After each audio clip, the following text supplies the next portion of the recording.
Sukad pa sa una, ako nangandoy nga makahawas sa kalisod sa panginabuhi.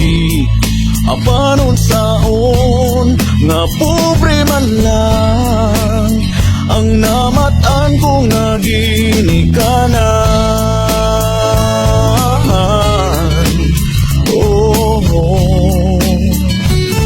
dawaton ko lang ang tanan. Apan bisan pa ihanang tanan, nagmalipayon ang akong nanay, tatay, igsuon. Ang importante nga simple ka lang, basta mo salik sa kahit asan.